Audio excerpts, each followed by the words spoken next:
coger de la 2. Buenos días, mi nombre es Elena Gutiérrez y vengo a hablaros sobre la interseccionalidad en el feminismo. A lo mejor habéis oído hablar de este término y yo voy a entrar a profundizar en este tema. Como introducción al tema os voy a contar primero una anécdota. Yo doy clases de inglés para costearme mi estancia en Madrid, mis estudios, y no me gusta solamente dar gramática, dar un temario X y que el alumno se lo aprenda, sino que también me gusta fomentar un poco el espíritu crítico, ya que muchas veces eso en el colegio no se hace. Entonces le puse un vídeo sobre una feminista reconocida, no voy a decir su nombre, y en un momento dado esta feminista empezó a hablar de que los hombres y las mujeres éramos diferentes biológica y fisiológicamente. Entonces en ese momento paré el vídeo y le pregunté al niño, bueno, es un adolescente, qué opinaba sobre esto. A lo que me respondió como confuso, diciéndome, ¿cómo no va a tener razón? ¿Cómo no voy a estar de acuerdo? Si tiene razón, los hombres y las mujeres somos diferentes totalmente, porque los hombres, por ejemplo, tienen pene, las mujeres pueden dar a luz. Entonces entré a preguntarle que si conocía a las personas trans, si conocía algo acerca de las personas transgénero. Le expliqué su existencia y cómo estas personas no se identificaban con el género que se le había asignado al nacer, al contrario que las personas cis, que se identifican con el género que se les asigna al nacer. ¿Cómo se nos asigna este género? Básicamente nacemos y nos miran lo que tenemos entre las piernas y, según unos genitales, nos asignan un género. Luego la identidad de género es algo muy íntimo y cada uno la va desarrollando con el tiempo. Sobre todo se empieza a manifestar en la adolescencia.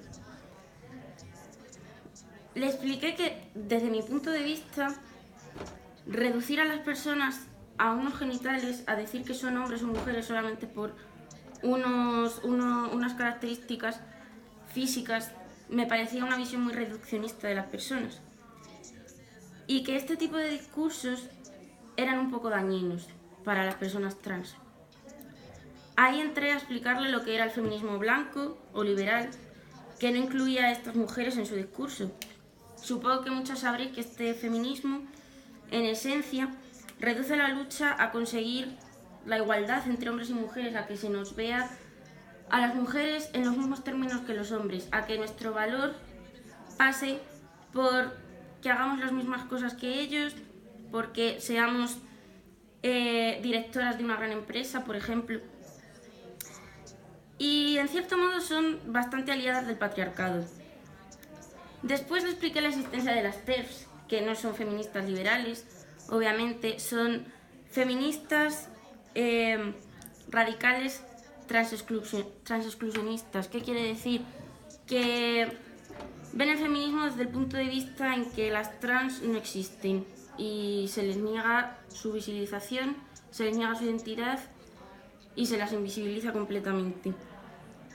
Obviamente no todas las feministas radicales son así. De hecho, el feminismo radical, desde mi punto de vista, no tiene nada que ver con esto, ya que el feminismo radical etimológicamente quiere decir que va a la raíz de la problemática del machismo. Y cuestiona los privilegios de los hombres frontalmente. Por esta razón es un feminismo que no suele gustar.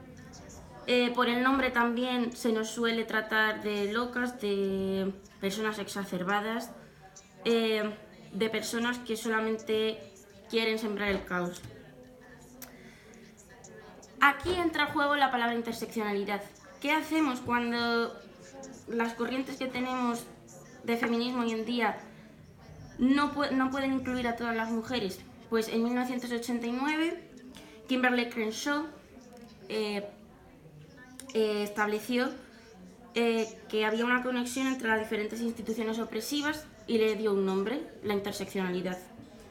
Así, el racismo, el machismo, el clasismo, la homofobia y la transfobia son diferentes escalas de opresión y no son individuales, sino que se superponen.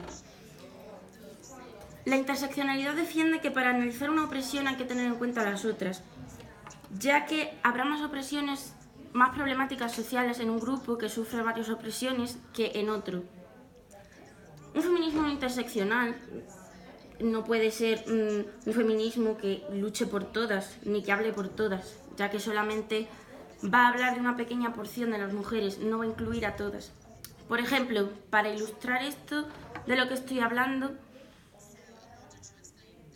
una mujer cis, hetero, blanca y de familia burguesa que haya tenido acceso a la educación y haya tenido facilidades monetarias, no va a sentir la misma opresión, no va a tener tantas dificultades como una persona de color, por poner un ejemplo, bisexual y de clase obrera. Obviamente no va a ser lo mismo. En mi opinión, la interseccionalidad, el feminismo interseccional, no es una corriente, un tipo de feminismo como podría ser el feminismo radical, sino que es un término que le añade sentido común y razón de ser al feminismo. No puede haber feminismo sin tener en cuenta a todas las mujeres. La interseccionalidad hay que pensarla como que las opresiones son unas escalas determinadas y que, por ejemplo, ser mujer ya constituye en sí mismo una opresión. Además, ser una persona no blanca constituye otra opresión, la del racismo. Ser bisexual o lesbiana, pues las personas bisexuales o lesbianas sufren homofobia, aparte de la heterosexualidad obligatoria en la que todo se reduce a que las lesbianas, por una parte, son lesbianas porque han tenido experiencias traumáticas con los hombres, porque reniegan de los hombres. Las bisexuales, más de lo mismo. Se dice de ellas que son heterosexuales, pero con ganas de experimentar.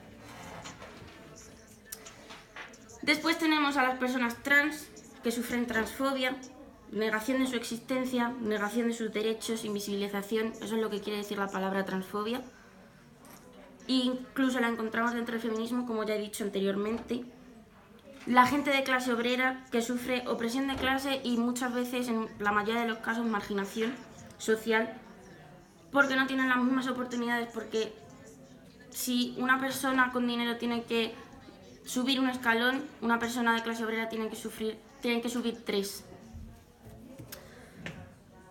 Así surge la interseccionalidad.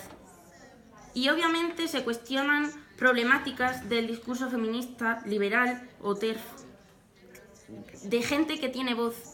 ¿Qué es el problema? Que la gente que tiene voz no aboga por la interseccionalidad, sino por un feminismo que solamente incluye a una porción de mujeres mínimo. Así pasamos por alto a muchísimas mujeres que existen y que están doble o triplemente oprimidas.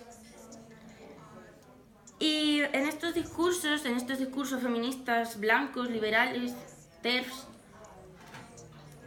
como he dicho anteriormente, se aporta una visión reduccionista de las personas en las que solamente empoderamos las vaginas porque son el símbolo máximo de la mujer, según ellas. Y bueno, pues no se tiene en cuenta que no todas tenemos las mismas oportunidades, no todas tenemos la misma mentalidad, ni todas tenemos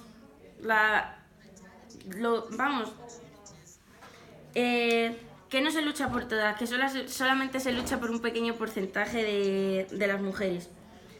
Como conclusión a este discurso, que perdonadme, pero es la primera vez que hablo delante de tanto público, hay que reconocer que hay más realidades aparte de la nuestra. Eso es evidente. Y que hay que pensar que el machismo es más dañino y es más poderoso cuando se sufren otras opresiones aparte, o nuestras compañeras, las que tienen voz, las que luchan cada día por nosotras, solamente luchan por unas cuantas mujeres y se le quita voz a otras tantas. Sin un discurso inclusivo, sin escuchar a las personas trans, sin escuchar a las personas negras, sin escuchar a las personas de clase obrera, nunca se va a conseguir el fin último del feminismo, que es la liberación. La liberación, no la igualdad. La igualdad es un efecto secundario de la liberación. Como conclusión última, solo diré una frase, que es que dejemos de mirar a nuestro propio ombligo, miremos alrededor, escuchemos a otras personas y, en definitiva, que miremos más allá, de una manera más amplia. Gracias.